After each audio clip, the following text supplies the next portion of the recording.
hali ilikuwaje? Umetoka upinzani ukaja huku kwenye chama tawala. Basi kule ndani tulikuwa tunaambiwa kwamba jamani, kauli mbiu yetu ni kuendelea kuipinga serikali. Tunaelekea katika uchaguzi mwaka huu. Tutarajia nini kutoka kwako diwani wa kata Uwanjani? Utagombea ama hutogombea? Kwa hiyo sisi hatuna mashaka, hatufanyi kwa sababu ya kutaka kuchaguliwa. Ninakusalimu mpenzi mtazamaji wa Songwe TV, popote pale ulipo. Ni matumaini yangu hujambo na ni mzima wa afya. Tuko katika kipindi chetu pendwa kabisa cha Tanzania yetu. Na leo hii niko hapa katika kata ya Uwanjani.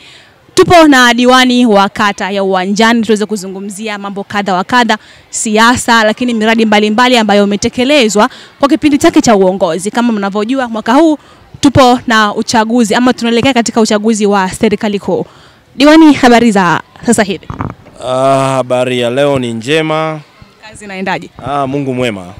Kazi bado zinaendelea za kujenga taifa? Bado tunaendelea kupumzika kwa kufanya kazi, ni pale Mwenyezi Mungu atakapoamua kutuchukua.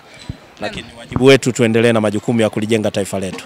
Na kutazama kwa sasa hivi, natamani kufahamu jina lako ni nani na pia unahudumu katika kitengo gani? Mimi naitwa Quintin Claudi Kayombo, Mheshimiwa diwani kata hii ya Uwanjani. Mimi ndo mwenyekiti wa kamati ya maendeleo ya kata kwa mujibu wa kanuni tulizonazo kwenye nchi yetu. Unapokuwa mheshimiwa diwani, mwakilishi wa wananchi, basi wewe ndo unakuwa mwenyekiti wa usimamizi kwenye shughuli za maendeleo. Naam, diwani, bila kupoteza wakati tunaweza tukaendelea na kile ambacho kimetuleta hapa. Mimi natamani kufahamu historia yako ya ama kuanza kwako kwa siasa, historia yake ilikuwaje mpaka ukaingia katika siasa? Naam. Kwanza nikushukuru sana mtangazaji.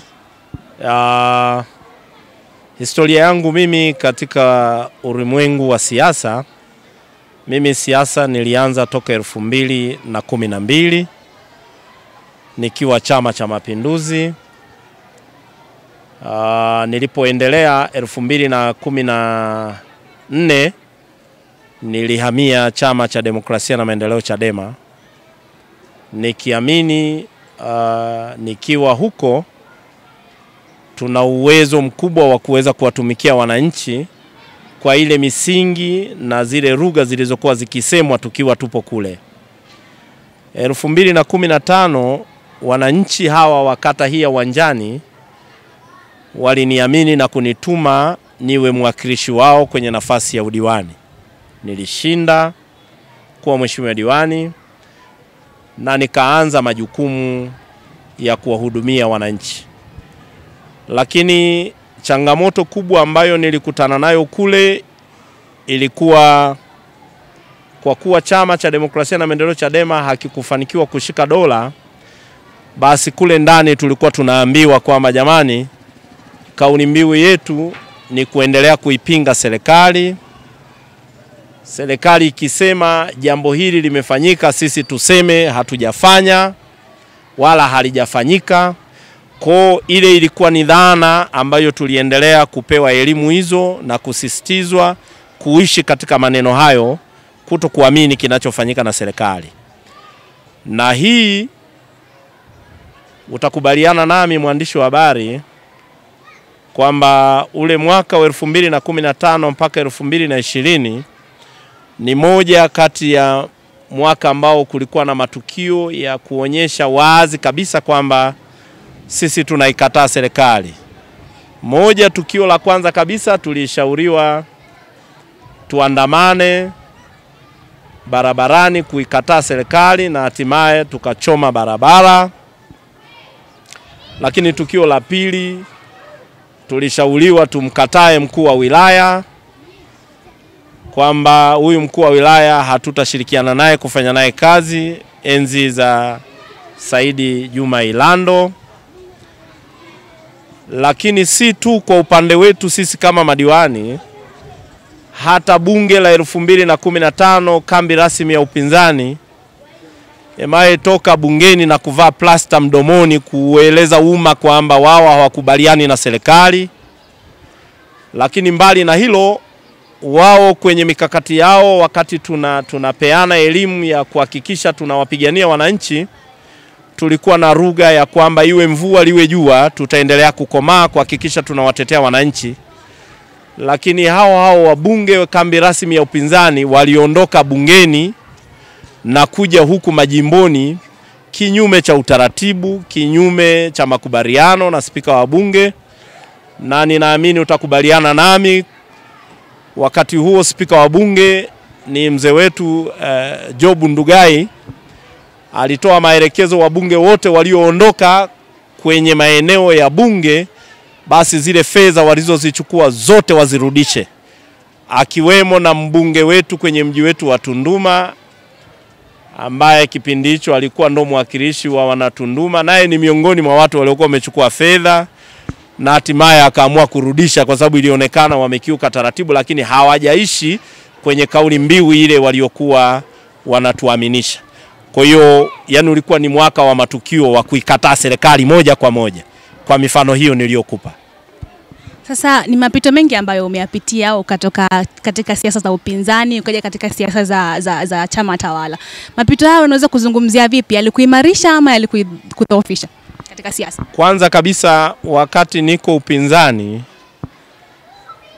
kwa kweli kisiasa nilidhoofika sana, kwa sababu naona kabisa hili jambo limefanyika na serikali, alafu viongozi wangu wanasema hili tusiliseme kwamba serikali imefanya, wakati naona kabisa serikali imefanya. Kwa hiyo asilimia kubwa tulikuwa tunaaminishwa tuishi maisha ya uongo muda wote, kukataa kitu kinachoonekana, na kwa kuwa sasa yalikuwa ni maagano, makubaliano, ilikuwa ni lazima uishi kwa mfumo huo. Lakini mwisho wa siku tukaja tukatofautiana sana na viongozi wangu baada ya uchaguzi wa serikali za mitaa 2019. Viongozi wa chama wakatoa maelekezo kwamba wenye viti hawa tusifanye nao kazi za kuwatumikia wananchi. Hapo ndipo nilipogundua kwamba hiki chama hakifati taratibu na miongozo ya nchi, kwa sababu kwa mujibu wa kanuni na taratibu Mheshimiwa diwani ni mwakilishi. Mheshimiwa diwani hana watu kwa muundo wa serikali. Sasa leo wenye viti hawa wamesha apishwa, na wao kwa muundo wa serikali ndo wenye watu kule chini. Lakini katika utumishi wetu tuna vile vikao vya ODC. Vile vikao vya ODC ambavyo vinaunda baraza la taarifa kwenye baraza letu la halmashauri. Sasa huwezi ukapeleka taarifa kwenye baraza la taarifa bila kukaa ODC. Na unakaeje ODC wakati wajumbe ni wenye viti wa serikali za mitaa, ambao hao ndio chama kimesema tusiwaunge mkono, tusifanye nao kazi. Hapo ndipo nilipogundua kwamba chama nilichokiendea nikiamini kwamba kinaweza kikatimiza adhima ya Watanzania sio cha kweli. Kwa hiyo kwenye mahojiano hayo tulipokaa kwenye kikao niliuliza swali kwamba sasa tusipofanya nao kazi hawa wenye viti wa serikali za mitaa, je, vikao vya ODC vinakufa? Vikao vya taarifa havita kuwepo? Kwa hiyo majibu nilijibiwa kwamba vikao vya ODC tutakaa. Nikauliza tunakaa na nani? Wakati wale wajumbe ndo wenye viti wa serikali ambao nchi nzima wameshinda Chama cha Mapinduzi. Itakuweje kwenye jambo hili? Na kama ndo hivyo basi naomba viongozi wa chama mumuandikie barua mkurugenzi kwamba kuanzia leo sisi tunawaondoa madiwani wote waliotokana na Chama cha Demokrasia na Maendeleo Chadema, hawatakuwa wawakilishi wa wananchi, kwa dhana hii ya kuonekana kuna wenye viti waliopita bila kupingwa.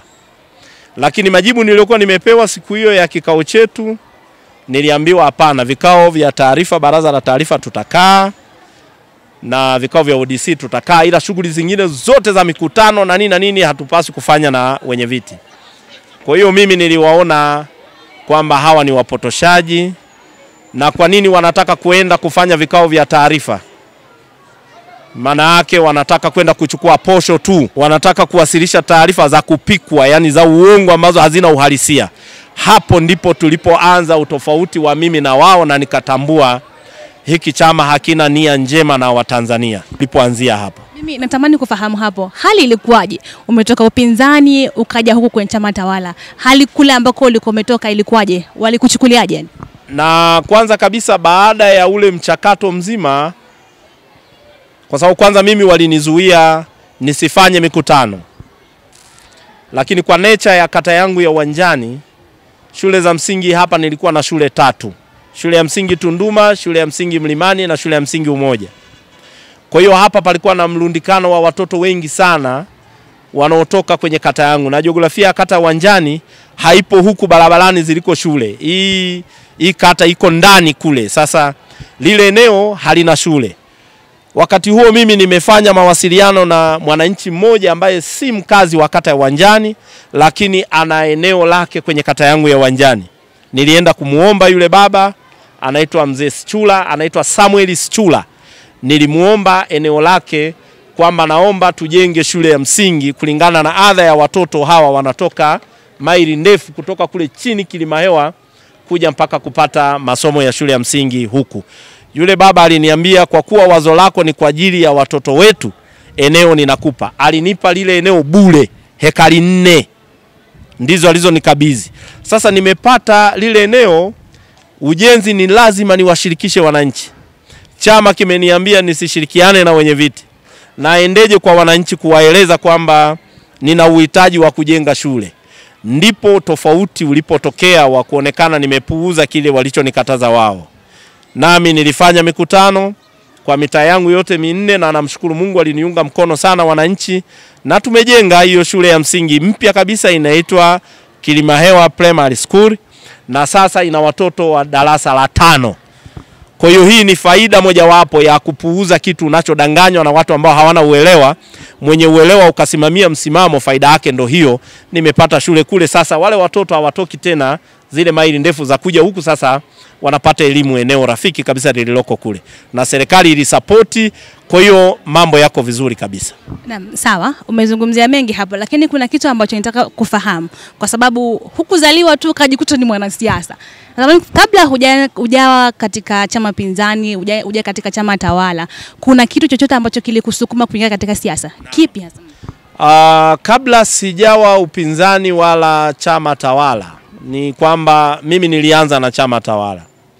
Lakini kuna mambo ambayo niliyaona natamani nikiwa mwanasiasa nije nipate kibali cha Mungu kuja kuwa kiongozi kwa ajili ya kuwatetea wananchi.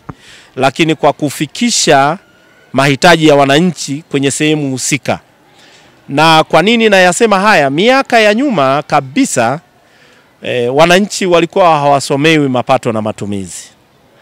Sasa kile kitendo cha kutokuwasomea mapato na matumizi, mimi kwenye uelewa wangu niligundua kuna mambo yanafichwa hapa. Lakini natamani mimi nikija kuwa mwanasiasa, kila kinacholetwa na serikali wananchi wangu niwaeleze kwamba serikali imeleta hiki, serikali imefanya hiki. Hicho ndicho ambacho kilinisukuma sana nikatamani kuingia kwenye siasa, na hatimaye Mungu aliruhusu nikaingia kwenye siasa na nikapata kibali cha kuchaguliwa na wananchi kuwa mwakilishi wao. Sawa.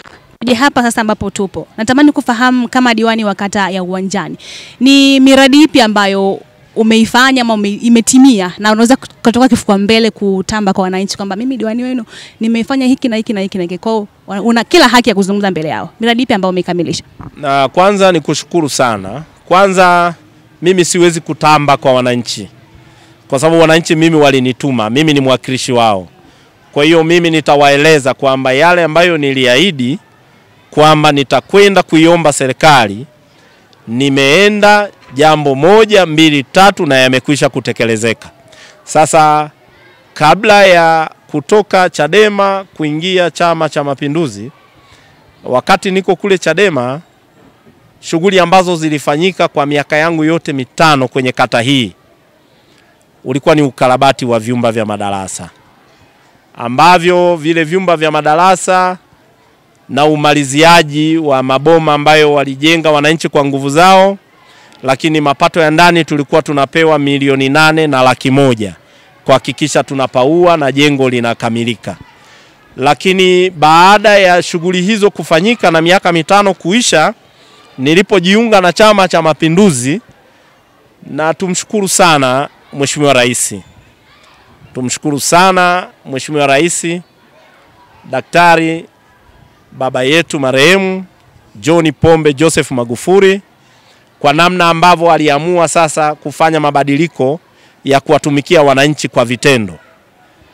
Lakini nimshukuru sana mbunge wangu David Ernest Silinde kwa ushiriki wake, kwa sababu Mheshimiwa Silinde tulipokuwa tunampa mawazo, tunamueleza na mambo ambayo yanawezekana yakaleta tija nzuri kwa wananchi, alikuwa anayapokea na anayapeleka kwenye vikao vya bunge, na kwa bahati nzuri yeye ni miongoni mwa serikali kama naibu waziri, kwa hiyo aliweza kuyatekeleza haya, na yeye ndiye aliyesema sasa kuanzia sasa hatuhitaji kumchangisha mwananchi awaye yeyote kwenye ujenzi wa miundombinu ya shule. Basi baada ya hapo mimi nilichokifanya baada ya kuingia 2020, kwanza ni miongoni mwa ahadi zangu kwamba nitakwenda kuiomba serikali ifanye mambo yafuatayo, ni mambo matatu. Jambo la kwanza, kata hii ya Uwanjani ilikuwa haina sekondari. Hili eneo tulilokaa ni eneo la sekondari ya Uwanjani. Ni baada ya zile ahadi na kuenda kuiomba serikali kwa unyenyekevu, na hatimaye serikali imetekeleza. Ni miongoni mwa sekondari mahiri, sekondari nzuri ya kisasa, sekondari ya mfano. Kwa nini imekuwa ni ya mfano? Mimi ndiye niliyepata fedha kwa jimbo la Tunduma milioni 470 fedha za SEQUIP kujenga madarasa ya kawaida, madarasa 8, jengo la ICT, jengo la maabara na jengo la maktaba na jengo la utawala, na hayo madarasa 8. Kwa tulivyopata zile fedha, niliona ardhi ya mji wa Tunduma hususan kwenye eneo letu la kata, eneo letu halitatosheleza, na fedha sitaki zitoke ziende kwenye kata nyingine, na sisi hapa tuna uhitaji. Kwa hiyo kama mwakilishi wa wananchi nilipeleka wazo kwenye baraza la madiwani, kuliomba baraza la madiwani kwamba nashauri kwamba tusijenge madarasa ya chini, tujenge gorofa. Lakini hoja ilikuja, tumepata milioni 470. Je, tutajenga gorofa kwa milioni 470? Nikasema ni kweli fedha ni ndogo, lakini kwa kuwa halmashauri yetu ina uwezo mkubwa wa ukusanyaji wa mapato ya ndani, basi tutakuwa tunatopu fedha kidogo kidogo kwenye mapato yetu ya ndani kuhakikisha tunajenga gorofa. Na niwashukuru sana madiwani wenzangu wote, wazo hili walilipokea, na hatimaye unaona kitu hapa kimesimama. Ni kwa sababu ya kupeleka mawazo yenye nia njema, lakini mawazo yanayoaksi maisha ya Wanatunduma. Kwa hiyo jengo hili unaliona hapa lilipo hapa, pamoja na nyumba ya walimu 2-in-1 iko kule, jumla yote ya fedha mpaka hapo unapoona hilo jengo lilipo limegharimu, yani pamoja na haya majengo mengine yote, yani hapa sekondari imegharimu bilioni 1,786 milioni 415 laki 886 na senti 36. Hapo unavyoona hapa, shughuli zote zimetumika kwenye hii sekondari ya Uwanjani. Sawa, tuendelee. Hilo sasa ni jambo la kwanza katika yale mambo matatu. Lakini jambo la pili, kata ya Uwanjani ni moja ya kata ambayo ilikuwa na adha kubwa sana ya maji. Upatikanaji wa maji ulikuwa ni mgumu, na wananchi wangu niliwaeleza nitaendelea kuiomba serikali lakini na taasisi mbalimbali kuhakikisha tunapata maji. Kwa hiyo ni moja kati ya kata ambayo tumepata tanki la Lowassa lenye ujazo wa lita 500,000, ambalo hilo tanki lilikuwa linahudumia kata 3, kwa maana kata mama ya Uwanjani, kata Makambini na kata ya Tunduma mjini. Ninapozungumza na wewe mwandishi wa habari, toka tumepata huu mradi wa maji hapa, wananchi wote waliofanikiwa kuingiza maji kwenye kaya zao, maji yanatoka masaa 24. Maji yako mengi sana, na kama kumetokea itilafu yoyote, basi kuna shida ya umeme au mitambo, kuna shida yoyote imejitokeza, lakini kwa kweli maji wana uwanjani wanayapata. Lakini kwa elimu ya kutosha tu kabisa, nimshukuru sana Daktari Samia Suluhu Hassan kwa huduma hii ya maji, kwa sababu uniti moja ni shilingi 1800. Uniti moja sawa na ndoo 50 za maji.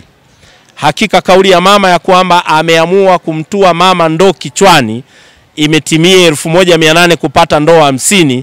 Kwa kweli kwa maisha ya kawaida ya kila mwana Tunduma ana uwezo wa kumudu maisha hayo. Na mradi wa tatu ambao ni miongoni mwa miradi ambayo niliipa kipaumbele sana ni mradi wa barabara. Mradi wa barabara ulikuwa na tafsiri pana sana. Barabara za mitaani, kulingana na jiografia mji wetu wa Tunduma, maeneo mengi wananchi walipisha na kuvunja nyumba zao. Kwa hiyo niliwaahidi kwamba nitakapopata nafasi tena ya kurudi nitafanya kazi hiyo, lakini ni miongoni na mradi mkubwa huu wa barabara kutoka Transformer kuelekea Sogea. Kama mwakilishi wa wananchi, nalo nililibeba kwa uzito wake kuhakikisha tunafikisha maombi haya kwa mbunge wetu David Ernest Silinde, na hatimaye Silinde aweze kutekeleza kwa 100%. Sasa haya mambo yamekwisha kufanyika kama unavyoona kwamba barabara ya kutoka Transformer kuelekea Sogea kwa maana ya kilomita 2, lakini kipande hiki cha kutoka Transformer kuelekea Sogea, mimi kama mheshimiwa diwani wa kata Uwanjani, kipande changu ni mita 950, na kilichobaki ni kipande ambacho kinagusa kata ya mwenzangu ambacho kinakwenda moja kwa moja mpaka stendi Sogea. Lakini serikali imetoa fedha, na hapa tuna wakandarasi wawili. Tuna mkandarasi anayetengeneza kutoka hii kipande cha mita 950, na kile kipande kingine kinachobaki anatengeneza mkandarasi mwingine.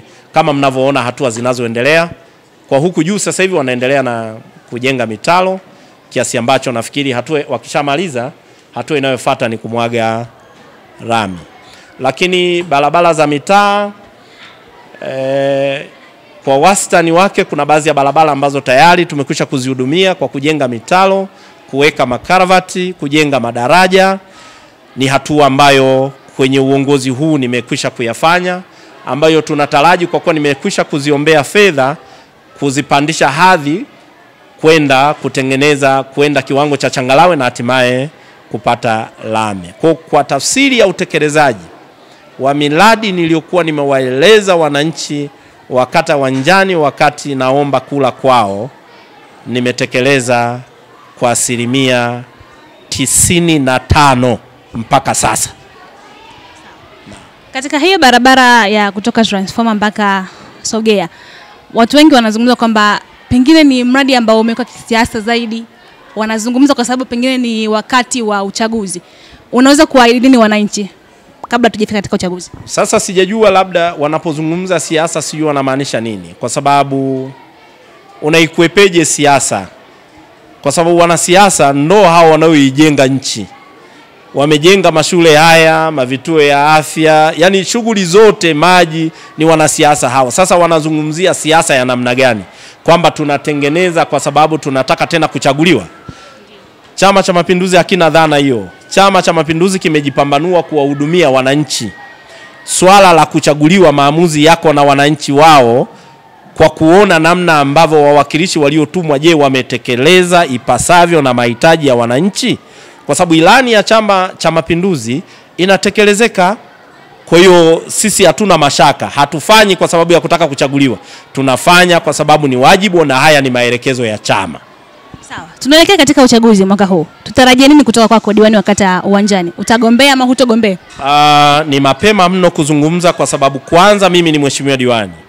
Sasa sijamaliza ngwe yangu niliyopewa na wananchi wangu wa Uwanjani, nianze kuzungumza habari zingine, nitakuwa mtovu wa nidhamu.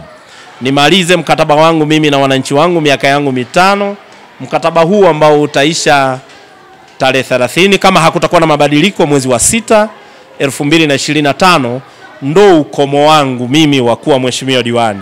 Majali wa Mwenyezi Mungu yatakayotokea ndo hayo tutakwenda nayo. Ikifika ukomo ndo tunaweza tukaje kukuuliza kama diwani utagombea ama utagombea? Naam, ruksa kabisa, nitakuwa na majibu, lakini sasa hivi mimi ni mheshimiwa diwani. Kwa naendelea na majukumu yangu. Naam, mheshimiwa diwani, kumekuwa na minong'ono kwa baadhi ya watu kwamba miradi mingi ya mji wa Tunduma na halmashauri pamoja yani haishi kwa wakati, kwamba kumekuwa na wasiwasi pia kwamba yani kusuasua kwa hii miradi, pengine kuna upigaji ambao unaendelea. Kwa hilo unaweza kuzungumza vipi mheshimiwa? Kwanza nikushukuru sana mwandishi wa habari. Kwanza niishi kwenye kauli yako, kwa kuwa umesema ni minong'ono, kwa sio taarifa rasmi. Sio taarifa rasmi, na mimi kwenye miradi ambayo naisimamia kwenye kata yangu ya Uwanjani, nafikiri hakuna mradi ambao bado.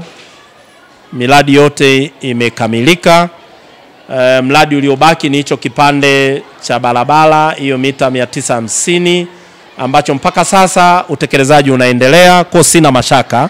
Lakini pia mimi niseme tu kwamba yawezekana wanaonong'ona ni wale ambao hawajaujua ukweli, na kama wanataka kujua ukweli wafike kwenye hizo kata ambako ndiko walikotia mashaka. Watakutana na waheshimiwa madiwani kule, watapewa majibu, lakini wasitembee na lugha za mitaani. Lakini wanasemaga lisemwalo lipo, kama halipo basi laja. Msemo hata hapo nyuma walishasema samaki mmoja akioza wote wameoza. Sasa sio habari ya kweli. Yani kama umezaa watoto 4 mmoja mwizi, kona wewe mwenyewe mzazi ni mwizi, haiwezekani. Atakuwa ni mwizi yeye tu ndio atakayekamatwa. Kwa mimi nawashauri wapite kwenye hizo kata ambazo wanazishakia, wapate majibu kutoka kwa msimamizi wa miradi ambaye ni mheshimiwa diwani, na hatimaye wataondoa hii dhana wanaofikiri, au kama ni uhalisia basi washauri kwa yule mheshimiwa diwani kipi afanye ili hatimaye miradi iweze kutekelezeka. Serikali yetu iko imara sana. Tukiangazia katika swala lingine la vijana, ukiangalia vijana katika jamii yetu ndio nguvu ya, nasema ni nguvu ya taifa. Mimi natamani kufahamu kama diwani umechukua hatua zipi kuhakikisha vijana hawajiingizi katika makundi ya uhalifu katika kata yako, wanajikita sana katika mambo ya shughuli za kimaendeleo. Kipi ambacho ulikifanya katika kata yako? Naam, nikushukuru sana mwandishi wa habari. Kata ya Uwanjani ni miongoni mwa kata 15 zilizoko ndani ya halmashauri ya mji wa Tunduma, na ni moja ya kata yenye vijana wengi, kwa sababu mji wetu wa Tunduma una wafanyabiashara wengi ni vijana, kwa hiyo wanaendelea kuzalisha kuliongeza taifa hili. Kwa hiyo kata ya Uwanjani, jambo la kwanza kabisa ambalo nimezungumza na vijana wa kata ya Uwanjani ili waondokane na kufanya uhalifu au kufanya shughuli ambazo hazieleweki, nimewashauri waunde vikundi, vile vikundi ambavyo vinakuwa sasa vinatambulika na vimesajiliwa, na hatimaye waweze kupewa mikopo. Na namshukuru Mungu sana kwamba hili jambo limeenea katika mji wetu wa Tunduma, kwa maana hii ni kauli mbiu ya madiwani wote kuhamasisha vijana, na wameunda vikundi. Vijana wamepewa pikipiki, vijana wamepewa bajaji, vijana wamepewa mikopo ya fedha, wale ambao wanajishughulisha na shughuli za ufugaji, kilimo, yani shughuli mbalimbali. Na fedha hizi wamezipata kwa sababu ni fedha ambazo zinatokana na mapato ya ndani, kwa ni fedha za kwao wao wenyewe. Sisi waheshimiwa madiwani ni kuzisimamia kuhakikisha zinakwenda kufanya yale ambayo yamekusudiwa. Ujue ni fedha ambazo hazina riba. Hakuna taasisi yoyote duniani inayotoa fedha bure zaidi ya taasisi ya Daktari Samia Suluhu Hassan kupitia mapato ya ndani. Kwa hiyo watu wameendelea kufanya shughuli zao na wanajishughulisha. Kwa kweli uhalifu kwenye mji wetu wa Tunduma umepungua, kwa sababu kila mmoja yuko anatafuta riziki na anafanya marejesho kulingana na makubaliano yaliyopo ndani ya mikataba yao. Na Mheshimiwa Diwani, kwa kumalizia, ni upi wito wako kwa jamii ambayo inakutazama kwa sasa hivi? Wito wangu kwa jamii inayonitazama, mimi ni waombe waendelee kuiunga mkono serikali yao, kwa sababu Watanzania tukiungana wote kwa pamoja tutafanya mambo makubwa zaidi. Taifa letu hapa lilipofikia sasa sio taifa tena la kuanzisha maandamano, sio taifa la kufanya fujo. Kwa sababu kwa nini nasema haya? Ukiangalia hawa wanafunzi, watoto wa watu maskini, wanahudumiwa na serikali. Watoto hawa hawalipi ada, lakini unaona namna ambavyo majengo yamekuwa ni mazuri sana. Hakuna mwananchi aliyechangishwa fedha. Sasa Mtanzania huyu anataka vitu vya namna hiyo. Lakini ndani ya Watanzania hawa wapo watu ambao tuseme ni haiba tu ya mtu, yani ni tabia ambayo iko ndani. Anatamani tu kuonekana yeye ni msumbufu kati ya watu ambao wapo. Lakini ni waombe Watanzania tumuunge mkono Daktari Samia Suluhu Hassan, tuwaunge mkono viongozi tulionao kwenye majukumu haya ya maendeleo, kuhakikisha tunalijenga taifa letu kwa moyo wa upendo na uzalendo, ili kizazi na vizazi vijavyo vije vifaidike na nchi yao, kwa maana ya kuwa na utulivu na amani ya kutosha. Mimi niseme sana Mheshimiwa Diwani kwa muda wako. Asante sana. Asante sana, lakini kabla hatujahitimisha kabisa, naomba niseme maneno yafuatayo. Namshukuru sana mwenyekiti wetu wa Chama cha Mapinduzi wilaya ya Momba, Sylvester Luila, pamoja na katibu wake. Huyu bwana ana jina maarufu sana toka alipofika hapa, anaitwa Putin, kwa kazi kubwa walioifanya. Ile kamati ya siasa yote ya wilaya kuhakikisha mji wa Tunduma kisiasa unakuwa na utulivu wa kutosha. Wamefanya kazi kubwa sana, kwa sababu unaona namna ambavyo siasa Tunduma imetulia, lakini watu wameendelea kujenga imani kubwa sana na hawa viongozi kwa namna ya usimamizi na ushauri wao. Lakini kwenye miradi wamekuwa wakifanya ziara mara kwa mara kuangalia utekelezaji wa ilani. Kwa hiyo katika hilo kwa kweli ni wape maua yao. Wametufanya na sisi tutembee kifua mbele kuendelea kukipenda chama, kukiheshimu chama, kwa sababu viongozi wako imara tulionao. Lakini washukuru sana viongozi wangu wa chama kwenye kata yangu ya Uwanjani, mwenyekiti wa chama Mashaka Watabu Kamwela, katibu wa chama Lozi Steven Lupia, na mwenezi Dennis Simkoko, na kamati ya siasa kwa namna ambavyo wamesimamia utekelezaji huu. Na hii ndio kwa maana unaona mafanikio makubwa haya ya kata ya Uwanjani, ni kwa sababu chama kipo imara sana. Mwisho, mbunge wangu David Ernest Silinde, mbunge mahiri sana, mbunge wa mfano, mbunge wa kuigwa. Nasema haya kwa sababu sifa ya mbunge sio tu kutekeleza bajeti ambayo ipo kwa mujibu wa maelekezo ya serikali. Mbunge huyu amekuwa akitafuta fedha kwa uvumba na udi kuhakikisha fedha zinafika za miradi ambayo ilikuwa nje na zile ratiba za bajeti. Amesababisha kuleta miradi mingi sana kwenye mji wa Tunduma ambayo iko nje ya bajeti. Shule unayoiona iko Tunduma TC pale Maporomoko ni mradi ambao ulikuwa nje ya bajeti. Lakini ujenzi wa soko la Komesa lililoko Majengo linaloendelea na ujenzi hapo ni ushawishi wa mheshimiwa mbunge. Lakini ujenzi wa soko la Machinga, ule mradi ulikuwa hauhusiani na halmashauri za miji. Ule mradi unahusiana na manispaa na majiji. Lakini alipokuwa naibu waziri, ule mradi aliamua kuuleta kwenye mji wetu wa Tunduma.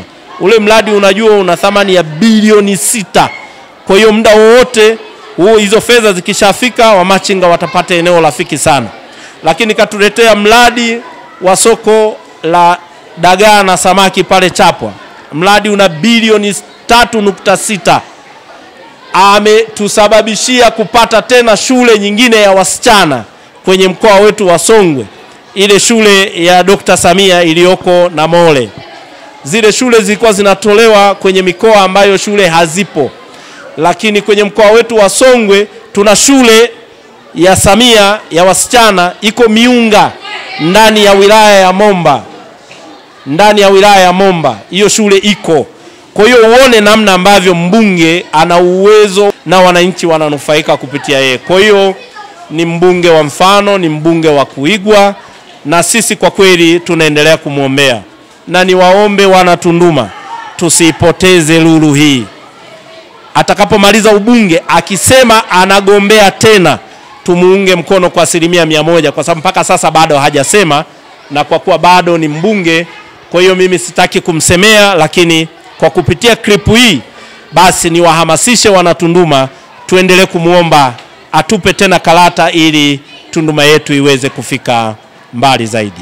Basi shukrani sana Mheshimiwa Diwani. Asante sana, asante. Na mpenzi mtazamaji wa Songwe TV1, huyu alikuwa ni diwani wa kata ya Uwanjani ndugu Quintin Kayombo. Tumezungumza mengi ambayo ameelezea miradi ambayo amekamilisha, lakini mambo kadha wa kadha ambayo yametimilika katika kata yake. Niseme endelea kufuatilia Songwe TV1 na hii ni Tanzania yetu. Mimi ni Christina Laitoni. Asante.